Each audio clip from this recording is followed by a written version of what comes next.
Bonsoir à tous et bienvenue pour cette nouvelle édition du JT d'ici TV. Au programme ce soir, il faudra vous armer de patience demain si vous prenez l'autoroute A51.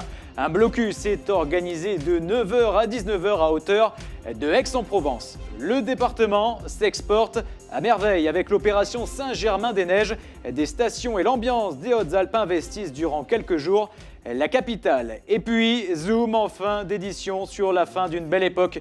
Et puisque la brasserie Gapençaise fermera ses portes demain, ce sont de nouveaux propriétaires qui reprennent la main. Nous avons rencontré le propriétaire actuel, figure emblématique de Gap. Mais pour l'heure, on passe à votre météo de ce samedi et les nuages qui sont encore de la partie. Cette info politique qui vient de tomber, vous le savez, Marine Le Pen était en visite aujourd'hui du côté de Digne-les-Bains. La présidente du Front National était venue inaugurer notamment la permanence de Marianne Baudouin-Morel, tête de liste FN pour les municipales à Digne en mars 2014. Eh bien, ça s'est plutôt mal passé puisque plus de 200 manifestants attendaient Marine Le Pen et des propos injurieux ont été proférés. Alors, nous avions un journaliste sur place, Adrien Citeau, nous dresse le compte-rendu. Ça s'est calmé depuis le départ de Marine Le Pen. 200 manifestants qui s'étaient massés devant la toute petite permanence de Marianne Baudouin-Morel, candidate au Front National pour les municipales de Digne en 2014, vous l'avez dit. Beaucoup de haine dans les slogans, des bras d'honneur, beaucoup de tensions entre les manifestants et les participants, les partisans qui étaient là en train de défendre bec et ongle leur permanence. Les manifestants qui se sont massés un tout petit peu à côté maintenant, qui sont en train d'improviser un concert de rap avec des affiches telles que le 0400 FN. Les interpellations ont eu lieu. Maintenant, les manifestants vont bientôt se diriger vers le commissariat de Digne pour aller essayer de soutenir ces interpellés qui sont maintenant au commissariat de Digne. Et les images de cette visite houleuse de Marine Le Pen à Digne sont à retrouver dans nos prochaines éditions. Tout autre sujet maintenant, il faudra vous armer de patience demain si vous prenez l'autoroute A51. Un blocus est organisé toute la journée à hauteur de Aix-en-Provence. À l'appel de l'Organisation des transports routiers européens, les transporteurs annoncent une journée d'action au niveau de l'échangeur entre l'A8 et l'A51 à Aix-en-Provence entre 9h et 19h.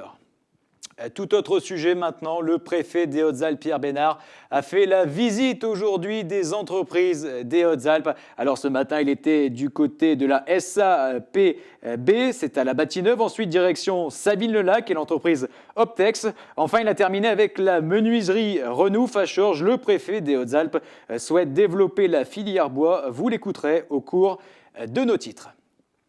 Politique maintenant et Karine Berger très critique à l'encontre de ces associations écologistes qui ont saisi le tribunal administratif de Marseille pour faire suspendre le tir de prélèvement du loup à Prunières et ses environs. La députée était notre invitée ce midi sur l'antenne de DC Radio. Et pour elle, il y a d'un côté les écolos des champs et les écolos de la ville. On l'écoute. Moi, je suis scandalisée par les associations qui attaquent les arrêtés préfectoraux. Parce que ce ne sont pas des associations, la plupart du temps, locales.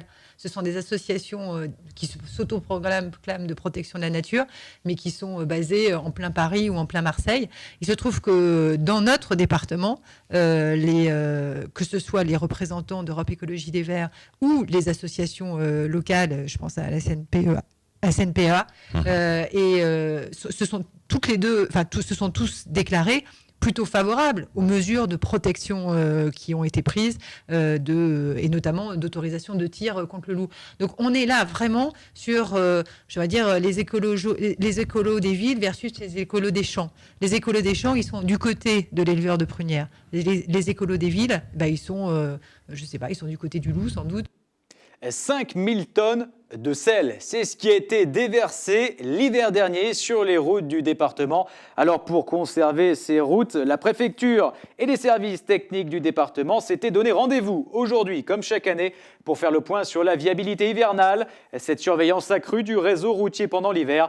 Objectif, intervenir le plus rapidement possible pour empêcher le blocage de la circulation, tout en évitant d'utiliser à tort le sel jugé néfaste pour l'environnement. Écoutez Christophe Coelho, le directeur des services de la préfecture des Hautes-Alpes. Le but du jeu, c'est que tout le monde en fait soit prêt et organisé par des systèmes d'astreinte, de permanence, de roulement de nuit notamment, afin que dès que l'apparition du moindre flocon, on puisse être sur les routes à déneiger. Il peut toujours y avoir des surprises, on peut toujours avoir affaire à des phénomènes d'ampleur. On surveille de toute façon ça avec Météo France, aussi bien à Briançon qu'à Aix-en-Provence. Et encore une fois, les équipes sont prêtes. Direction Paris maintenant et plus précisément Saint-Germain-des-Prés pour la deuxième édition de Saint-Germain-des-Neiges. L'idée est faire venir des stations des Hautes-Alpes en plein cœur de la capitale. Olivier Milleville est à Paris, les meilleurs moments de son reportage. Allez, vas-y, danse! Vas-y, là. Nous voici sur la place de Saint-Sulpice de Saint-Germain-des-Prés dans le 6e arrondissement de Paris. Les stations de tous les massifs de France ont pris place, chalets en bois, descentes en luge, pistes pour initiation au ski de fond et au tir, autant d'activités pour vanter les atouts de la montagne. Par exemple, ici, nous sommes au chalet des Ors. Ils ont emmené dans leur bagage un sculpteur sur glace et sur bois, Philippe Minier. Eh bien là, je suis venu faire une petite démonstration du travail que je fais principalement l'été sur le bois, puisque là, on va travailler sur le bois. Donc ça, c'est un atelier que je propose toute la saison d'été au cœur du domaine skiable de la station des Ors. Alors là, je vais sculpter essentiellement la faune locale, la fameuse marmotte, et puis la petite chouette porte-bonheur.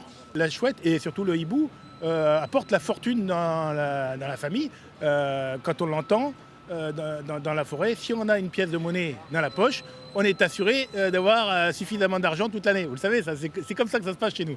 Un peu plus loin, ce jour d'inauguration, a lieu une conférence de presse quelque peu guindée dans un bar-discothèque chic de Saint-Germain, le Castel. Il fallait montrer patte blanche, 150 invités pour 70 journalistes triés sur le volet. Une conférence animée par Jean-Louis Baudin.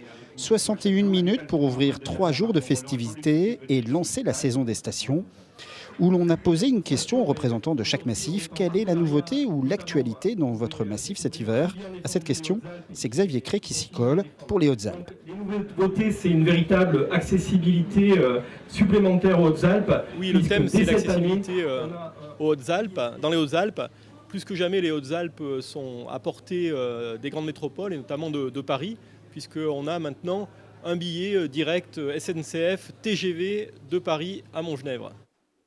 Et le reportage complet d'Olivier Milleville est à retrouver sur d'ici.fm. On passe tout de suite au hockey sur glace avec ces 2 rendez-vous en Ligue Magnus de ce soir. Tout d'abord, Gap qui se déplace à Épinal, coup d'envoi 20h15, et puis Briançon qui reçoit Caen à 20h30. On souhaite une excellente partie aux 2 formations.